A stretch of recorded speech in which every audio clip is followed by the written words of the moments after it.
Dear students, welcome you in my today's video. In this video, we will discuss about that the last two application of the Gauss law.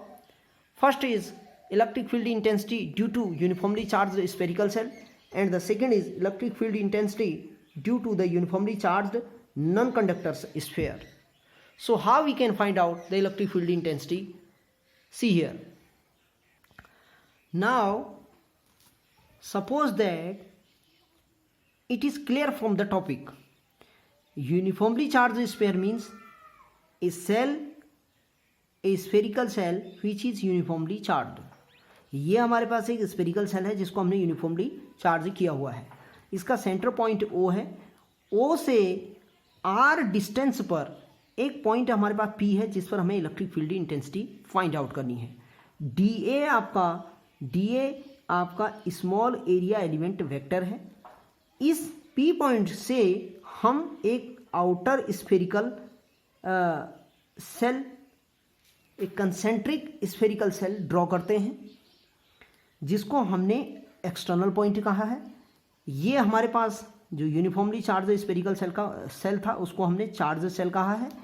और इसी P point से हम internal point की तरफ यदि हम जाएंगे तो हम इसे इंटरनल पॉइंट कहेंगे. इसको हम गॉसियन सरफेस कह रहे हैं और ये वाला हमारा point surface of the cell है. तो इलेक्ट्रिक फील्ड इंटेंसिटी हमें इस with the help of this diagram 3 point पर फाइंड आउट करनी है. नंबर 1 अभी मैंने आपको बताया एक्सटर्नल पॉइंट पर करनी होगी. Number 2 inside surface of cell. Number 3 internal point या फिर inside of the cell. So firstly we derive the electric field intensity at external point. At external point. तो एक्सटर्नल पॉइंट पर यदि हमें electric field intensity find out करनी है तो हम कैसे करेंगे? With the help of this diagram. Diagram के बारे में मैं आपको समझा चुका हूं. फिर कहीं यदि नहीं समझ में आ रहा तो आप कमेंट कीजिए, मैं आपको इजीली समझा दूंगा. ये हमारी डिस्टेंस कैपिटल R है सेंटर पॉइंट से सरफेस पर. सेंटर पॉइंट से P पॉइंट की बीच की डिस्टेंस कितनी है? R, जिस पर हमें electric field intensity find out करनी है. इन दोनों के बीच में जो एंगल होगा वो थीटा इक्वल्स टू 0. तो यदि मैं स्मॉल एरिया एलिमेंट वेक्टर की बात करूं, इस पॉइंट पर यहां पर स्मॉल एरिया एलिमेंट वेक्टर से जो हमारा पास होने वाला जो इलेक्ट्रिक फ्लक्स होगा वो कितना होगा? Electric flux passing through the small area element D phi. क्योंकि हम स्मॉल एरिया एलिमेंट वेक्टर की बात कर रहे हैं तो हमारे पास इलेक्ट्रिक फ्लक्स भी स्मॉल ही होगा. तो D phi equals to, we know that the scalar product of the E into D A equals to EDA cos theta, but here the angle between E and DA is 0, cos 0 equals to 1, then EDA.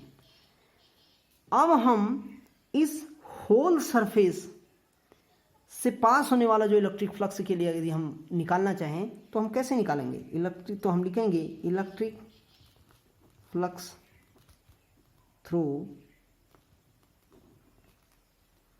Whole surface. इस whole surface से pass होने वाला जो passing through, तो आपका जो electric flux भी होगा वो भी इस टाइप से होगा. E into D A cos theta equals to 0, then EDA equals to E phi DA. लेकिन हम जानते हैं ये DA क्या है? Small area element. DA हम जानते हैं, हम 10th और 11th की क्लास में मैथ्स में पढ़ चुके हैं. The surface area of the sphere which is given by surface area of sphere is equal to 4 pi r square. Clear? Now putting this value TA equals to 4 pi r square is here. Then the above equation is this, in this form 4 pi r square. इसको हम equation number 1 कह देते हैं. Now we know that from the Gauss law,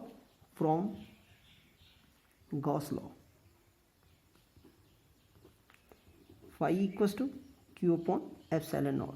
Equation number 2. Now equating first and second equation. The value of phi equals to phi value is here E into 4 pi r square, and phi is here value q upon epsilon naught.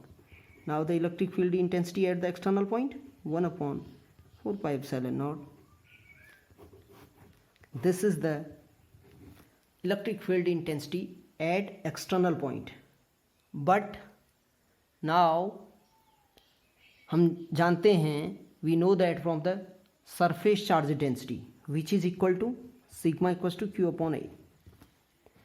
Now here the value of q equals to sigma a. लेकिन जो ये a है वो a क्या दर्शा रहा है हमें, मैंने अभी बताया था थोड़ी देर पहले, आपको ऊपर बताया था कि सरफेस एरिया ऑफ स्फीयर जो होता है वो क्या होता है 4 पाई आर स्क्वायर. तो रख दें फिर, तो q इक्वल्स टू क्या हो जाएगा sigma 4 pi R square. Clear? 4 pi R square हो जाएगा. अब यहाँ हम इस r को हम कैपिटल के रूप में लेंगे, तो हमने कैपिटल ले लिया, तो ये कर दिया हमने. तो हमारा जो एवेब इक्वेशन हो जाएगी वो क्या हो जाएगी, q की वैल्यू पुटअप कर देंगे हम 1 अपॉन 4 पाई एप्सिलॉन नॉट. ऐसा भी कर सकते हैं, एक ही चीज़ है. q की जगह 4 पाई आर स्क्वायर और आर स्क्वायर 4 पाई से 4 पाई कैंसिल, यहाँ सिग्मा भी है, सिग्मा 4 पाई आर स्क्वायर था, तो ये हो जाएगा sigma upon epsilon not R square upon R square. ये हमारे पास electric field intensity at external point due to uniformly charged spherical shell in the form of the surface charge density. ये equation number 4 तो हो गया हमारे पास. अब हम दूसरा करेंगे surface of the electric field intensity at the surface of cell.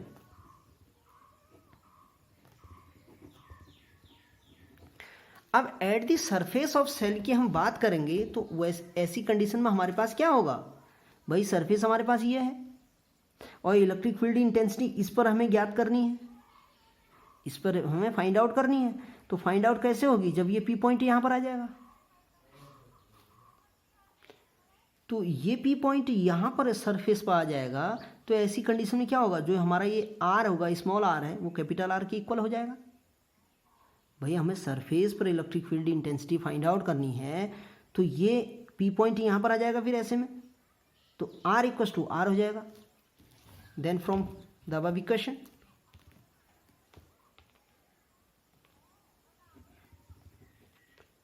then from fourth equation E equals to sigma upon epsilon not R square की जगह क्या रख देंगे हम, आर रख देंगे, तो equals to sigma upon epsilon not.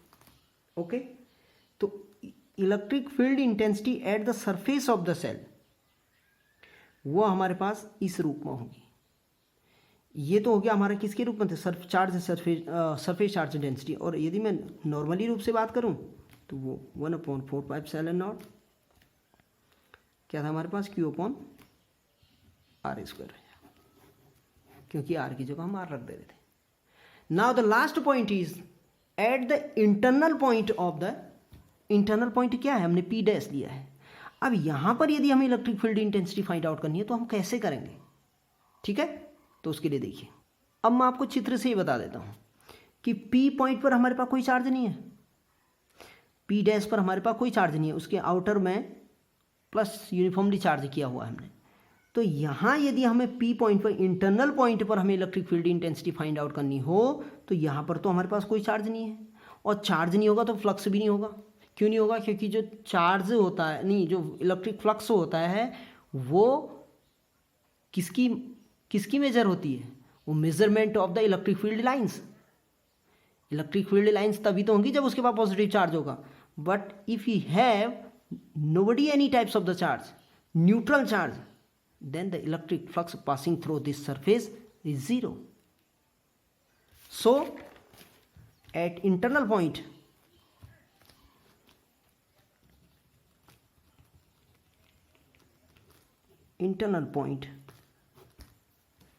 the electric flux passing through equals to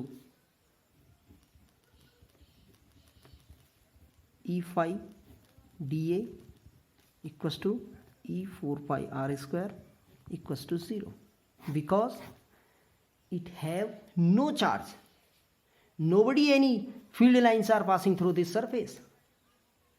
The electric flux passing through this surface at the internal point of the spherical cell is 0. So this is the,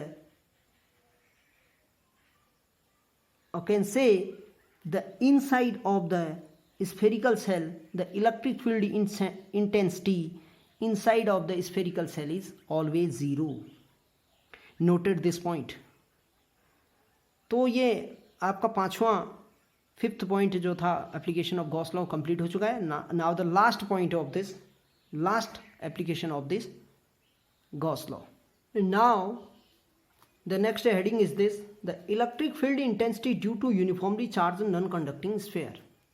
Suppose that we have a non-conducting sphere which is uniformly charged.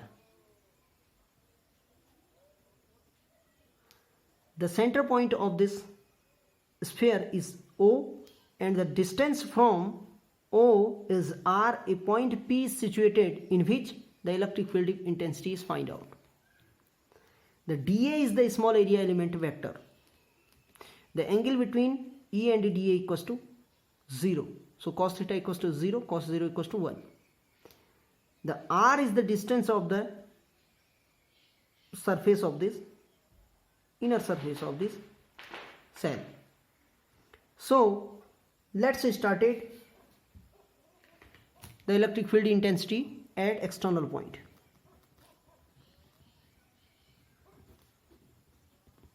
These two derivation are very important for the examination. So how we can find out the electric field intensity at external point? मैं यदि इस electric field intensity यहाँ पर, electric flux इस small area element vector से पास हो रहा हो, तो फिर वो कितना होगा? Electric flux passing through the small area element.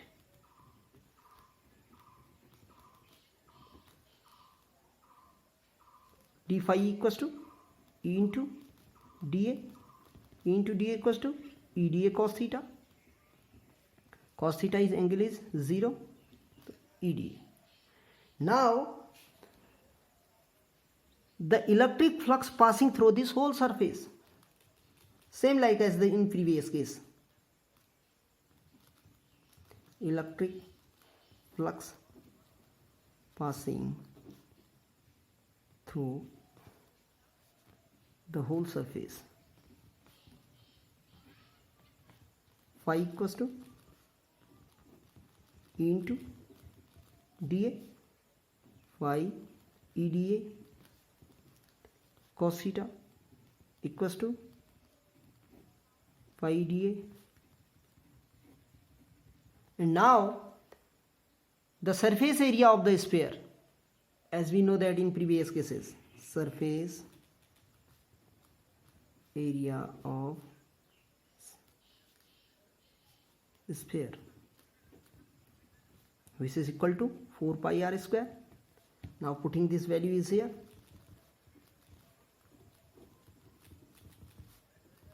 4 pi r square. And we know that from the Gauss law,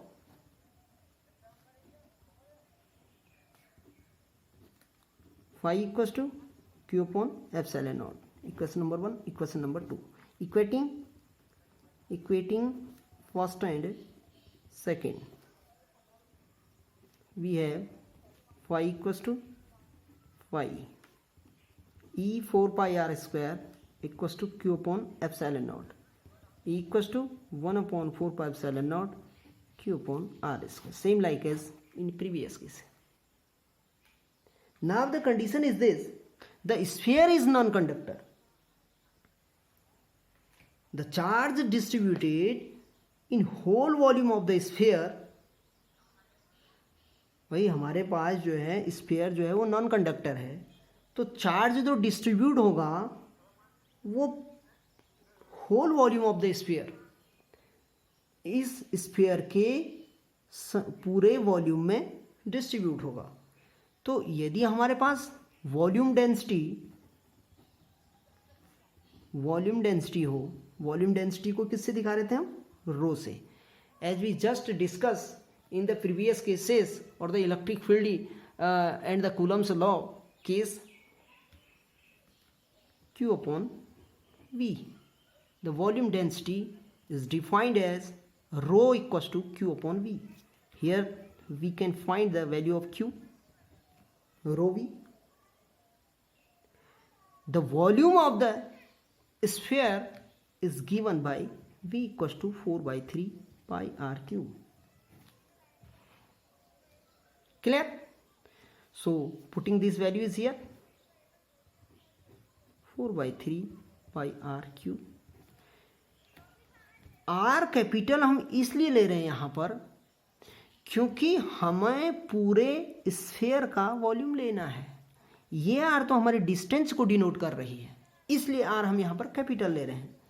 तो इस वैल्यू को हम इस वाले थर्ड इक्वेशन में डाल देते हैं. q की वैल्यू पुट कर देते हैं हम थर्ड इक्वेशन में. From third equation we have e equals to 1 upon 4 pi epsilon naught. q की वैल्यू क्या है? 4 by 3 pi r cube rho upon r square. 4 से 4 कैंसिल, पाई से पाई कैंसिल, तो ये हो जाएगा हमारे पास R cube rho upon 3r square. ये हमारे पास वॉल्यूम डेंसिटी के रूप में electric field intensity at external point पर आ गई है. ठीक, अब हम क्या करेंगे कि at the surface of the sphere electric field intensity find out. अब at the surface of the sphere पर करेंगे यदि हम इलेक्ट्रिक फील्ड इंटेंसिटी, तो ये P फिर यहीं पर आ जाएगा as just in previous cases. Difference इतना है बस कि वहाँ हम सरफेस चार्ज डेंसिटी यूज़ कर रहे थे, यहाँ हम वॉल्यूम डेंसिटी यूज़ करेंगे, because here is non conducting sphere की बात हो रही है. तो ये P पॉइंट यहाँ पर आ जाएगा eight the surface of the sphere, और ये R इक्वल्स टू R हो जाएगा. ठीक, at the surface of sphere r equals to r. Then from the fourth equation, E equals to r cube rho upon 3. r की जगह क्या put up करना है हमें? ये r था, r की जगह क्या पुटअप करना है? r पुटअप करना है, तो 3r स्क्वायर. r स्क्वायर से r क्यूब कैंसिल हो गया एक, तो ये हो गया रो r अपॉन 3. हमारे पास आंसर आ जाएगा. ठीक है, लेकिन हमारे पास एप्सिलॉन नॉट भी था इधर, तो ये भी नहीं छोड़ना हमने. ठीक है, याद रखना, इस चीज़ को भूलना मत इसको. तो ये electric field intensity in the volume density के फॉर्म में आ गई eight the surface of the sphere. यदि मैं नॉर्मली बात करूं जैसे हम ऊपर ले रहे थे अभी, तो इलेक्ट्रिक फील्ड इंटेंसिटी कहाँ पर? 1 upon 4 pi epsilon naught q upon r square as just in previous cases. Now the final point of this of this topic. अब इंटरनल पॉइंट पर हम फाइंड आउट करेंगे तो हमारा इस टाइप का डायग्राम हो जाएगा। ये आर हो गया हमारा, कैपिटल आर, द सरफेस की बात हो रही थी जहाँ पर। अब हमें इंटरनल पॉइंट पर जाना है, ठीक है। इंटरनल पॉइंट पर जाएंगे तो ऐसी कंडीशन में हमारे पास R is less than R, यानी कि स्मॉल आर जो है वो कैपिटल आर से छोटा होगा, ठीक है। तो हमारे पास इलेक्ट्रिक फील्ड इंटेंसिटी क्या आ रही थी, 1/4πε0, लेकिन यहाँ मैं उसको क्यू डैश के रूप में लिख लेता हूँ। ये क्वेश्चन नंबर हमारी 5th हो गई, ठीक है। डिफरेंस इतना है, वहाँ मैंने आउटर साइड में लिया था पी पॉइंट को, यदि मैं इंटरनल पॉइंट की बात कर रहा हूँ तो पी पॉइंट हमारा इंटरनल पर आ जाएगा। तो ओ पॉइंट यहीं पर होगा, ओ से आर डिस्टेंस पर पी है, ई आपका ये डिनोट कर रहा है और डी है आपका ये डिनोट कर रहा है। ये मैं आपको जस्ट इसका बेसिक बता चुका हूँ। अब वॉल्यूम डेंसिटी इक्वल किसकी होगी ऐसी कंडीशन में, भाई वॉल्यूम डेंसिटी इक्वल होगी इसमें as in just previous cases and the in this case, पहले वाले केस में और इस केस में ये वॉल्यूम डेंसिटी को मतलब कोई चेंज नहीं आएगा, क्योंकि वॉल्यूम तो हम पूरे स्फीयर का लेंगे ना, इसलिए चेंज नहीं होगा। तो Q/V था हमारे पास, तो इसको ले लेते हैं हम। Q/V क्या था हमारे पास, 4/3πr3। और इस वाले के फॉर्म में यदि हम ले लेते हैं, यदि इंटरनल पॉइंट की बात करें तो हम इसे Q डैश ले लेते हैं, 4/3πr3, ठीक है। तो इसके लिए हमारे पास हम इसको वॉल्यूम डेंसिटी तो हमारे पास एक ही है, लेकिन इसको हम दो फॉर्म में लिख दे रहे हैं। इधर इसको मैं Q/4/3πr3 लिख ले रहा हूँ, इसको लिख ले रहा हूँ मैं Q डैश 4/3πr3। तो यहाँ से Q डैश की वैल्यू क्या निकल जाएगी, Q dash equals to Q 4/3πr3 upon 4/3πr3। ये कैंसिल हो जाएगा सब, तो हमारे पास बचेगा R/r का Q whole Q। Clear, clear है। लेकिन यदि मैं इलेक्ट्रिक फील्ड इंटेंसिटी के रूप में इसे लूं तो हमें ये वैल्यू यहाँ पुटअप करनी पड़ेगी। तो E इक्वल्स टू हो जाएगा 1/4πε0, Q डैश की वैल्यू यहाँ पुट करनी पड़ेगी, तो ये हो जाएगा Q R/r का होल Q अपॉन R²। तो ये हो जाएगा हमारे पास, कितना हो जाएगा, 1/4πε0 QR/r का Q which is R is less then R। ठीक है, क्लियर है, कहीं कोई डाउट नहीं होना चाहिए। Now again we take Q equals to 4/3πr3 rho, यही तो था हमारे पास, वही रो इक्वल्स टू Q/V था, तो मैंने Q के फॉर्म में इसको ऐसे लिख दिया, तो ये हो जाएगा 4/3πr3 rho R upon R3 that is equal to rho R upon ε0 3। कैसे हुआ मैं बता रहा हूँ फिर से। इक्वल्स टू 1/4πε0, Q की वैल्यू यहाँ पुट कर दी, 4/3πr3, 4π से 4π कैंसिल, R3 से R3 कैंसिल, तो ये बच जाएगा हमारे पास रो R अपॉन 3ε0। 3ε0, ये 3 क्यूब नहीं है, इसे याद रखना। क्लियर है, कहीं कोई दिक्कत?